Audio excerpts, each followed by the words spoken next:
bienvenidos a nuestra consagración a Jesús por María, por el método de San Luis María Guiñón de Montfort. Continuamos con nuestras lecciones. El día de hoy vamos a ver un tema muy importante para cada uno de nosotros, la tentación y el pecado. Sabemos que la vida es un combate espiritual y tenemos que saber y reconocer que vamos a tener tentaciones y que tenemos que saber cómo es el pecado, cómo entró el pecado en la humanidad y precisamente el plan de Dios para el hombre y la respuesta del hombre para Dios. Dios los bendiga. Bienvenidos a su consagración a Jesús por María. Hoy vamos a ver un tema muy importante para este proceso precisamente del bloque del mundo. Se llama tentación y pecado. Vamos a iniciar evaluando cuál era el plan de Dios para el hombre, qué era lo que Él quería para nosotros y cómo el hombre ha reaccionado a aquella bondad divina, cómo nosotros hemos respondido al amor de Dios y después cómo Él responde en su infinita misericordia. Algunos autores, incluyendo a Montfort, nos exponen aquel plan inicial de Dios y cuál es la respuesta del hombre y la reacción a aquel amor despreciado. Inicia entonces. El hombre constituye la obra maestra de Dios, la imagen viviente de su belleza y perfecciones, el vaso maravilloso de sus gracias, el tesoro admirable de sus riquezas. Vivía constantemente fuera de sí mismo, arrobado en Dios, sin pasiones que vencer ni enemigos que combatir. Pero entonces Dios le dejó al hombre la misteriosa potencia de aceptarle o rechazarle. Él quiso que su amor fuera decisión libre del hombre, que quien le ame a Él, le ame por decisión propia. El hombre se encontró entre sus manos con el terrible poder de disponer de Dios. Le dejó al hombre la misteriosa potencia de aceptarle o rechazarle. ¿Qué solucionará el hombre? ¿Aceptará o rechazará a Dios? En un momento tremendo, angustioso, sublime, toda la creación espera con los ojos abiertos y el alma oprimida. Ya el hombre lo pensó. Posponer a Dios mejor que preferir a Dios. Como un relámpago de ira que recorre instantáneamente la creación, toda ella se vuelve contra el hombre. Este vaso de Dios se quiebra en 1000 pedazos. La hermosa estrella cae por tierra precipitadamente. El radiante sol se cubre de fango. La obra maestra de Dios es destruida por el hombre. Qué triste el pecado, qué triste situación del hombre. ¿Cómo puede ser que ante un amor tan extremo hayamos respondido de esta manera? Pues bien, esto quiero que lo tengamos presente para comprender la gravedad del pecado inicialmente, que tiene muchísimas consecuencias y esto es lo que vamos a ver en esta charla. Tener claro por qué el pecado está mal, por qué me hace daño, cómo puedo hacer para rechazarle, cómo vencerlo y cómo no puede haber pecado sin tentación. Vamos a iniciar planteando esto. ¿Qué es la tentación? ¿Por qué somos tentados? Pues bien, la tentación nos lo dice Tanqueray, es una solicitación al mal. Nos dice Santiago 1:14, cada uno es tentado por sus propias concupiscencias que le atraen y seducen. Somos tentados precisamente por esto que hemos visto en el transcurso del bloque del mundo. Los enemigos de nuestra alma son el mundo, el demonio y la carne. Estos, como no quieren que seamos felices eternamente con Dios, entonces hacen atractivo el pecado al hombre, para que nosotros podamos verlo como si fuera la mejor opción que puede haber, sin entender la gravedad que éste trae para nuestra alma y la ofensa tan grande que hace a Dios, que es un Padre amoroso. Debemos entender primero que Dios no nos quiere tentar, Él no es que lo ocasione, pero sí lo permite. Pero ¿por qué Dios, que es tan bondadoso, quiere que todos nos salvemos, quiere que todos lleguemos al cielo? ¿Por qué entonces permite que seamos tentados? Tanqueray nos expone 3 situaciones de por qué Dios permite que seamos tentados.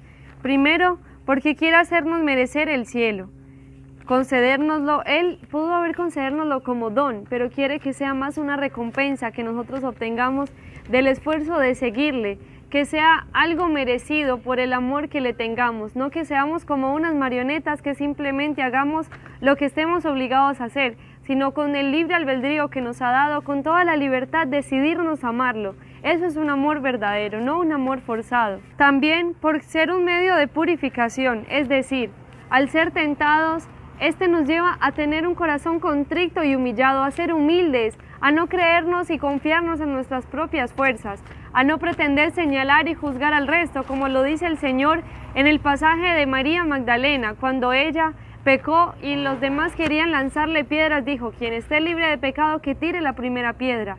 Nosotros, por el hecho de ya haber cometido siquiera un pecado, ya hemos perdido todo derecho de juzgar al prójimo. Y también para que ésta sea un medio de adelantar en la virtud. Pero ¿por qué nos adelanta en la virtud la tentación? Parece un poco contradictorio. Pues bien, esta nos despierta para que estemos alertas, para que no nos confiemos, para que, sabiendo que el demonio anda como león rugiente buscando a quien devorar, no simplemente estemos acercándoles como presa fácil para él, sino que nos despertemos, nos esforcemos por huir de toda ocasión de pecado. Por ser esta una escuela de humildad, en la medida en que nos hace desconfiar de nuestras propias fuerzas, como les decía.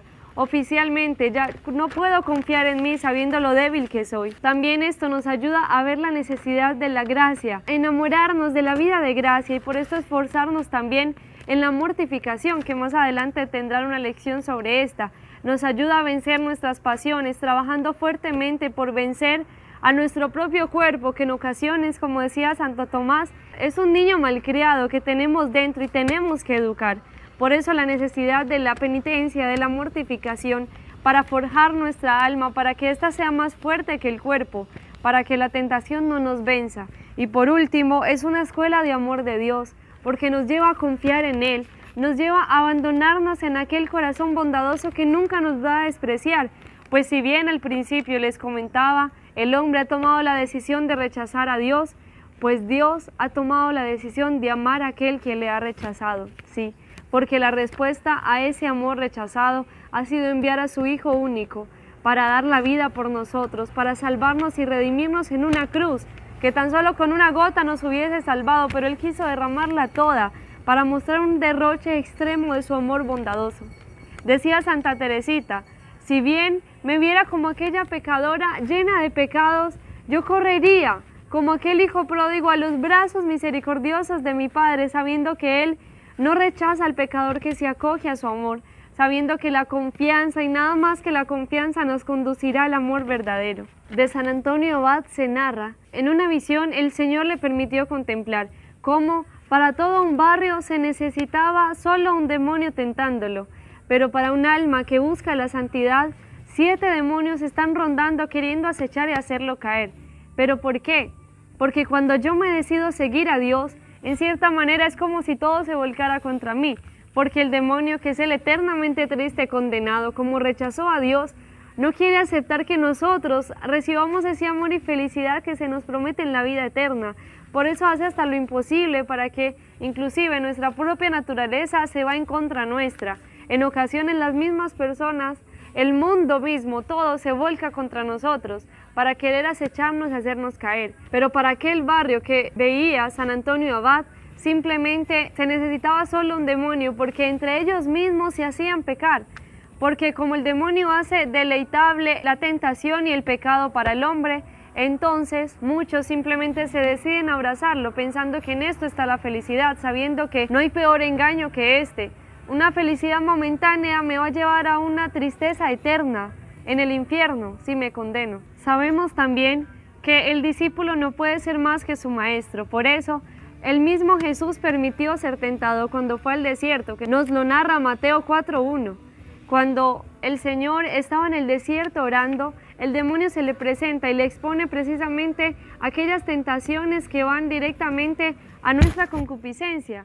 Jesús no cayó, nunca iba a caer, por obvias razones, lo sabemos, pero lo mismo con estas mismas tentaciones que Él quiso acechar a Jesús, sabiendo que iba a ser derrotado, con nosotros siempre las va a poner. Siempre va a querer acecharnos porque sabe que somos débiles. Y aquí hay algo muy fuerte, y es que nuestro enemigo no nos da tregua. Él no, aunque le saquemos banderita blanca, no va a decir listo, ellos quieren luchar por la santidad, entonces no los molestemos, para nada. Con más fuerzas, con más ímpetu va a querer acecharnos y molestarnos para hacernos caer, para hacernos perder el amor eterno de Dios. Por eso debemos tener unos aspectos fundamentales para prevenir estas tentaciones. Primero, antes de ella, ¿cómo podemos evitarla? Pues bien, Jesús mismo da la respuesta a sus apóstoles en aquel huerto de los olivos. Cuando estaban aquellos discípulos durmiendo, Jesús en su agonía del huerto, Él les dice: velad y orad para no caer en tentación, porque el espíritu está dispuesto, sí, pero la carne es débil. Allí está la clave principal para no caer en una tentación. Primero, velar y orar. Velar comprendiendo que esto nos lleva a ser vigilantes, a tener un espíritu guerrero. Por eso, velar implica estar alerta, vigilante, ser sagaz, como nos dice el Señor. Sean mansos como paloma, pero astutos como serpientes. ¿Cómo? De que yo debo estar vigilando. Yo sé cuál es mi debilidad. Si mi enemigo lo conoce perfectamente, yo tengo que conocerlo más. Por eso en esto se nos invita a hacer algo muy importante y es el examen particular. Saber cuál es mi punto débil, cuál es mi defecto dominante, cómo puedo atacarlo, cómo puedo vencerlo. Para esto vamos a tener un anexo más adelante que les compartiremos. Para esto vamos a compartirles un anexo enfocándonos en el examen particular para que verdaderamente aprendamos a hacer este examen diariamente importante. Muchos santos lo hacían, era muy efectivo. Siempre examinarnos en la mañana, en la tarde y en la noche. Saber cómo estamos con aquel defecto dominante que no nos puede vencer. Y muy importante, la oración. Poner a Dios de nuestra parte. Saber que no estamos solos en este combate. Saber que el cielo entero está de nuestro lado, queriendo defendernos, queriendo ayudarnos. Tantos santos ahora gozan del paraíso, pues ellos también tuvieron concupiscencias, pues ellos también tuvieron la inclinación de la carne, pero la supieron vencer. Por eso clamar su intercesión, clamar la protección de Nuestra Señora, que siempre está socorriendo a aquel pecador que corre a sus brazos maternales, diciendo: ¿acaso no estoy yo aquí que soy tu madre? No tener miedo, porque el demonio también quiere infundir terror en nuestro corazón, pero la confianza de sabernos pequeños en los brazos de María nos llevará a no sucumbir ante ellas, sino siempre vencerlo con la fuerza del amor. Durante la tentación, cuando ésta llegue, debemos inmediatamente resistirla con energía, con fuerza, cuando aún está débil.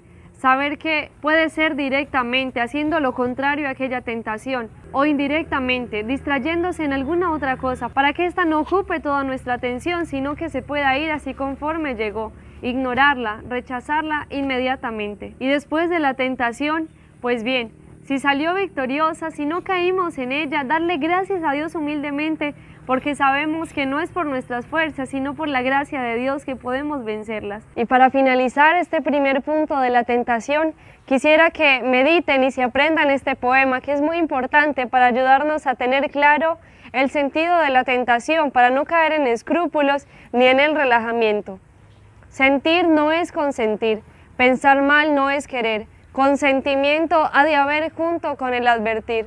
Mal puedo yo consentir la tentación que no advierto, y aunque soñando o despierto esté, que no hay pecado mortal, puedo estar seguro y cierto. Con esto entonces tendremos muy claro lo que les comentaba. Primero, si el Señor nos permite vencer esta tentación, darle gracias a Él con profunda humildad. Y si en caso tal, tristemente, llegásemos a sucumbir en la tentación, pues caeríamos ipso facto en pecado, que es precisamente en lo que vamos a profundizar ahora, porque el pecado es el enemigo número 1 del hombre. De hecho, es el único enemigo, porque los demás o son consecuencia de este o nos conducen a él. Por eso nos decía el Señor en su palabra: no teman al que puede hacer daño al cuerpo, sino que teman al que arroja el alma y el cuerpo al infierno. ¿Y qué otra cosa es sino el pecado?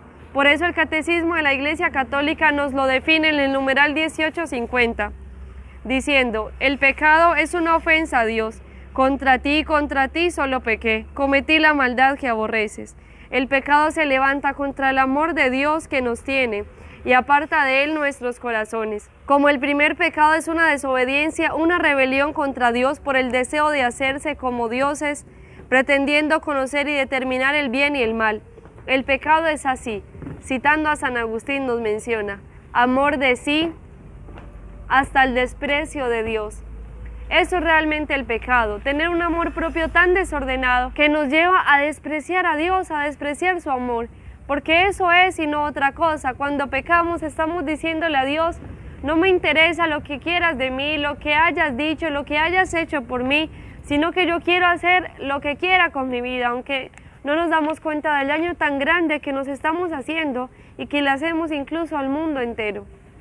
Por eso entonces, decía Santa Teresa: si entendiesen los pecadores cómo queda un alma cuando peca mortalmente, no sería posible ninguno pecar, aunque se pusiese a mayores trabajos que se puedan pensar por huir de las ocasiones. Es porque el pecado trae una mancha tan grande al alma que muchos santos Dios les permitió ver cuando una alma estaba en pecado mortal y cómo se veía tan terrible, tan horrorosa, que dedicaban a hacer muchísimas penitencias y oraciones por los pecadores. Por eso, si tuviésemos ojos espirituales, viéramos la consecuencia del pecado en nuestra alma y le huiríamos con todas nuestras fuerzas, porque es un daño muy grave que nos hacemos. Veamos por eso entonces también la diferencia que hay entre pecado mortal y pecado venial, aclarando inicialmente, como decía Santa Teresa, a mí no me hablen de que si algo es pecado mortal o venial, basta saber que ofende a Dios para desecharlo inmediatamente como pecado mortal. Y es porque cuando yo amo de verdad, yo nunca quiero ofender a la persona que amo y nunca voy a esperar llegar a los límites para evitarlo. Es como si tuviésemos un bebé en nuestros brazos, estando en un barco a punto de naufragar. No nos iríamos a la orilla para cuidarlo, al contrario, correríamos al centro o al lugar más seguro que encontremos para protegerlo. Pues bien, nuestra alma es un tesoro que tenemos en vasijas de barros, y si bien somos débiles, tenemos que huir de todas las ocasiones para poder proteger precisamente este estado de gracia en el alma. Por eso, el pecado mortal es la transgresión de la ley divina en materia grave. Para que exista, deben haber tres condiciones. Materia grave, es decir, que de suyo sea pecado mortal, que de suyo atente directamente a los mandamientos. Segundo, que haya un pleno conocimiento, que yo sepa que está mal. Y tercero, un pleno consentimiento. Aún así, aunque es grave y yo sé que lo es, lo hago voluntariamente, deliberadamente. Allí ya se comete pecado mortal. Antonio Rollo Marín por eso nos narra: sabemos que un pecado mortal ha traído las terribles consecuencias a la humanidad. Primero, los ángeles rebeldes se convirtieron en horribles demonios para toda la eternidad. Sabemos que, como lo narra la Escritura en Apocalipsis, la caída de los ángeles se debió a que Satanás, que era antes un ángel hermoso, un ángel de luz, por su soberbia dijo: no serviré, no obedeció a Dios y por eso con su libre voluntad dijo: no lo haré, y se fue él con una tercera parte de los ángeles arrojados al infierno eternamente. Por eso ahora ellos no descansan hasta no ver condenados el mayor número de hijos de Dios posible, porque quieren vengarse de Dios y saben que lo que más le duele a su corazón paternal es ver que nosotros nos perdamos, porque Dios quiere que todos los hombres se salven. Por eso entonces acechan constantemente nuestra alma, pero tenemos que ser más astutos que Él, más astutos que todos los demonios que quieran hacernos perder, y siempre luchar por mantener el estado de gracia en nuestra alma, que es lo más hermoso. También el pecado mortal arrojó del paraíso a nuestros primeros padres y sumergió a la humanidad en un mar de lágrimas, enfermedades, desolaciones y muertes. Porque antes que llegase el pecado, Dios tenía un plan precioso para la humanidad, hacernos vivir un verdadero paraíso terrenal. No íbamos a morir, no hubiesen enfermedades, sufrimientos o tanto esfuerzo en el trabajo, por ejemplo. Todo hubiese sido una armonía muy bonita con los animales, las fieras. Pudiésemos hablar con el animal que menos lo pensáramos quizás ahora, pero por causa del pecado todo eso se ha perdido, todos los dones preternaturales, sobrenaturales, cada don que Dios quería para nosotros se ha perdido. También mantendrá por toda la eternidad el fuego del infierno en castigo de los culpables, a quienes la muerte sorprenda en pecado mortal. Y es que debemos tener presente que pecado mortal, infierno en potencia. Alguien, si se acuesta en pecado mortal, puede fácilmente amanecer en el infierno, porque realmente es así. Ya hay una condenación segura si es que no nos arrepentimos finalmente en nuestras vidas. Si es que no hay un arrepentimiento sincero, en el último instante de la vida ya estar en pecado mortal implica perderse eternamente.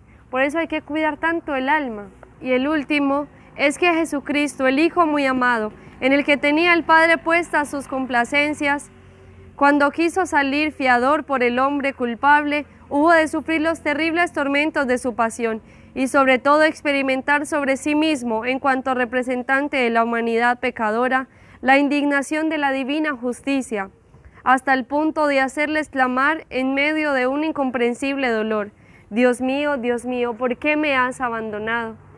El pecado ha traído esa consecuencia también, que nuestro Señor asumió nuestro pecado. Él, siendo el inocente Cordero que nunca cometió pecado alguno, asumió toda esta culpa nuestra sobre sí para salvarnos y redimirnos con las penas y aflicciones más terribles en su pasión. Ahora también, la razón de todo esto, ¿por qué será? Pues el pecado, al ser una ofensa contra Dios que es infinito, ya se hace infinita aquella ofensa. Por lo tanto, solo Dios que es infinito pudiera remediarla. Por eso Jesús, solamente Él podía salvarnos, ni porque se ofrecieran todos los corderos o todas las personas en sacrificio, ni siquiera la sangre de todos los mártires nos hubiese redimido.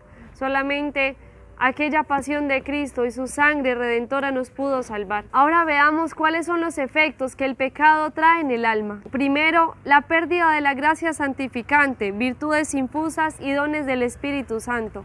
Todo esto se ha perdido inmediatamente. Por eso, después del pecado original, se ha perdido todo lo que Dios tenía planeado para nosotros, todas las virtudes, las gracias. Ahora, por su misericordia, podremos adquirirlas, pero bien con un esfuerzo más grande. Además, que solamente por su gracia lo lograremos. También la pérdida de la presencia amorosa de la Santísima Trinidad en el alma. Cuando se pierde la gracia, se pierde también la presencia de Dios, que es precisamente la pena más fuerte de los condenados, y es la pena de daño, que es la ausencia absoluta de Dios. Asimismo, es como vivir un infierno en la tierra cuando el alma no está en gracia de Dios. Otro es que se pierden todos los méritos adquiridos en la vida pasada. Por eso, siempre debemos tener muy claro esto, con un corazón humilde, siempre esforzarnos hasta el último instante de nuestras vidas. No puede ser que yo diga, no, yo ya he rezado mucho, yo ya he hecho mucho por mi vida, ya me voy a relajar y voy a estar en pecado. Para nada, se pierde todo, se va al piso, todo lo que había construido, con un solo pecado mortal. Por eso debemos acogernos a Nuestra Señora, que es la tesorera de las gracias del Señor. Podrá proteger todo lo que nos ha regalado, encomendándoselo a ella siempre, para que nunca caigamos y descuidemos y desperdiciemos todo lo que ella con tanto amor ha construido y cuidado en nuestra alma. Por eso también no debemos confiarnos. Ha pasado muchísimas veces y hay historias que lo narran. Por ejemplo, está el caso de Pelagio, que se cuenta en los anales de los benedictinos. Él antes llevó la vida ermitaña como monje, de mucha oración, supuestamente obediente, mucha virtud, pero finalmente consintió un pecado mortal y por vergüenza de confesarlo, solamente porque no quería perder su supuesta fama de santidad, nunca lo confesó hasta el momento de su muerte.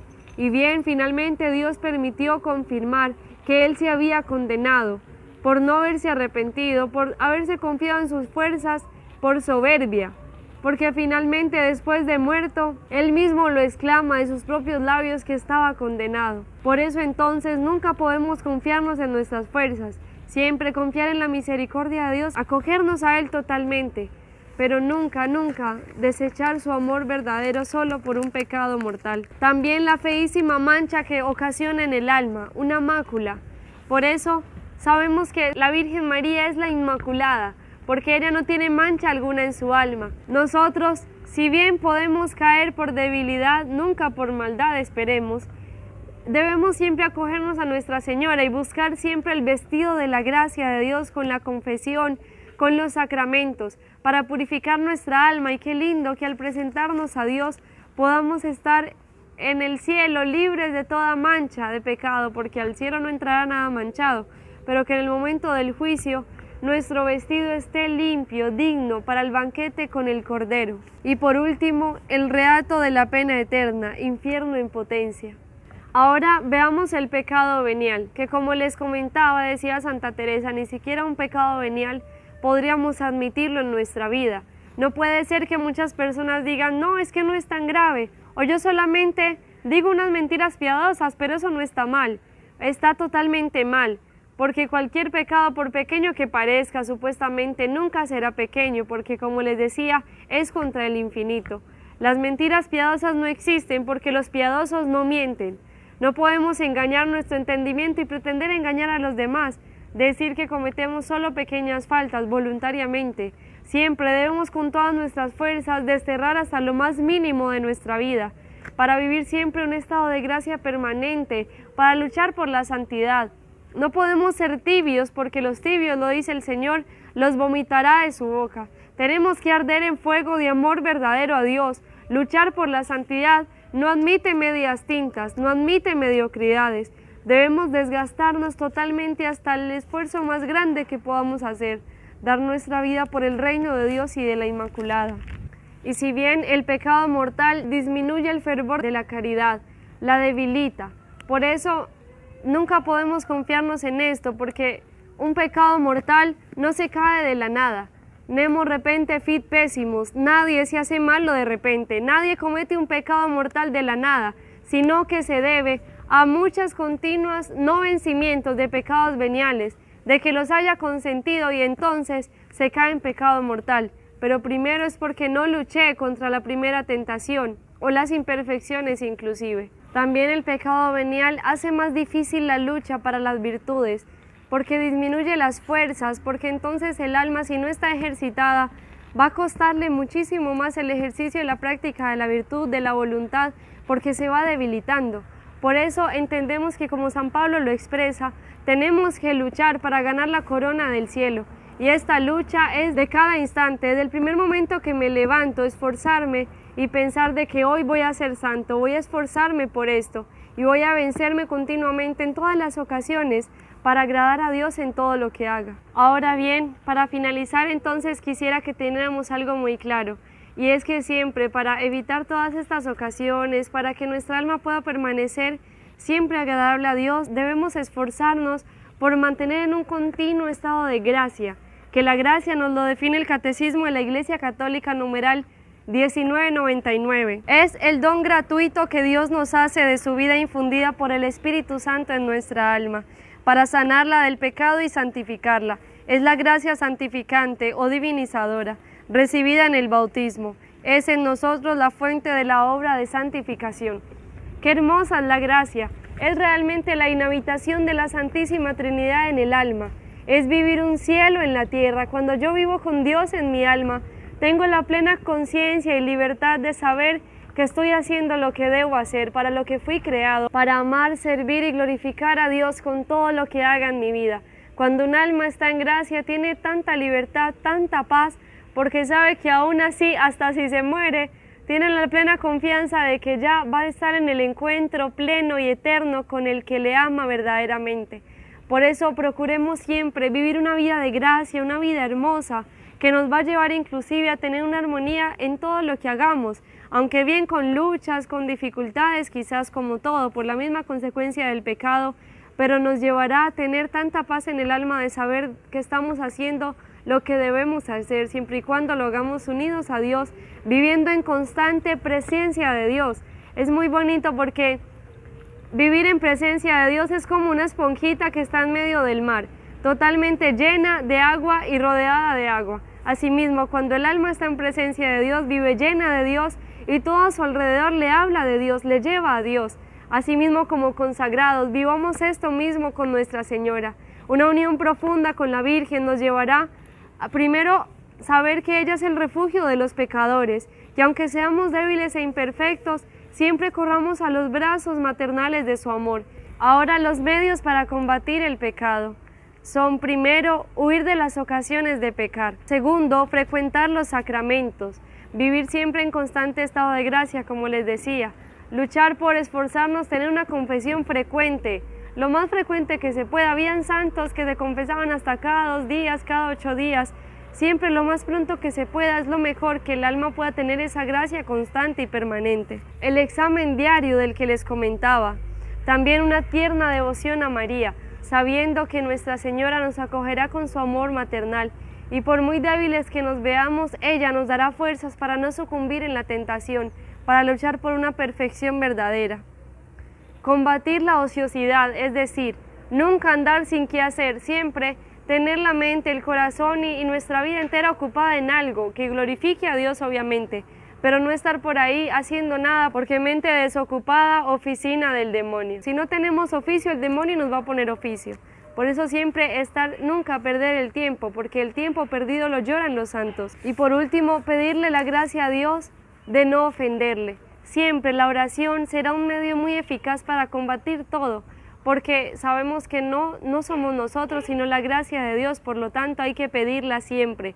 Bombardear el cielo, clamando su gracia para ser fuertes, hasta que podamos llegar a la eternidad con Él. Ahora, como compromiso de esta lección, quisiera que hagan un examen de conciencia completo, revisando los mandamientos, los pecados capitales, todo lo que puedan encontrar para examinarse y hacer una confesión profunda de todos los pecados que puedan tener hasta el momento, para que sus almas puedan verdaderamente siempre estar en constante gracia de Dios. Y también les queda el compromiso de hacer el examen diario, de examinar cada día con el defecto dominante, que más adelante profundizaremos, para que podamos también vencerlo cada día e ir creciendo en la virtud. Queridos consagrandos, gracias por acompañarnos en este proceso, gracias por su esfuerzo y valentía por pertenecer a Nuestra Señora. Sigan siempre luchando por la santidad en cada instante y en cada cosa que hagan en sus vidas. Vivan a María, amen a María y ella nos ayudará a nunca ofender a nuestro Señor, sino ser constantemente agradables a Él como lo hizo ella, ser el consuelo del corazón de Dios. La Virgen los acompaña y los cubra siempre con su manto maternal.